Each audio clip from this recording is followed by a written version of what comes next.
Hi, I'm James Meena, Director of Opera Carolina, and welcome to this edition of Overtures.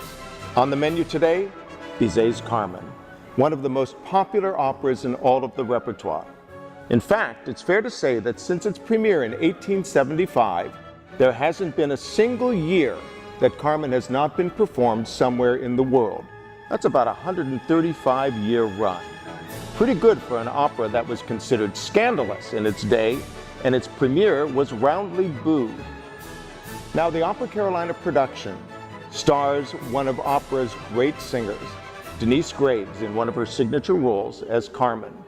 For opera-goers, Denyce Graves is a familiar face. Her performances as Delilah, as Amneris and Aida are memorable.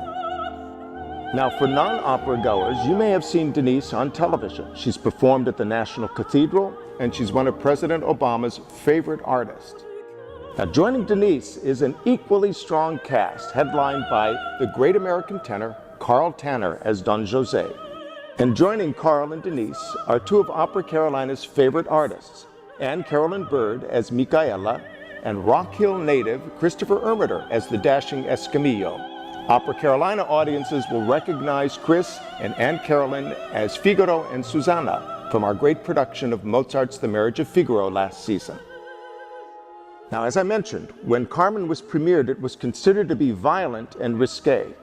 After all, it's the story of a beautiful, seductive gypsy who uses her sexuality to manipulate men. She is strong, confident, and an independent woman.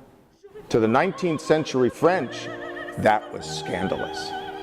When she meets the naive corporal Don José, she convinces him to help her escape from prison, and he goes to prison on her behalf. Ultimately, he abandons his childhood sweetheart Micaela to join her in a band of smugglers. But Carmen grows tired of Don José and dumps him for the dashing Escamillo. But she's miscalculated, and the vengeful Don José takes a violent revenge on her at the end of the opera. Now, for Carmen, Opera Carolina is building a new production. And when an opera company does this, it infuses these wonderful grand operas with new vision and new passion. Carmen is filled with great music, great dancing, great singing, great orchestral music. So join us here in downtown Charlotte for Carmen, starring the incomparable Denyce Graves. Visit us online at operacarolina.org, and don't forget to join us on both Facebook and Twitter. See you at the opera.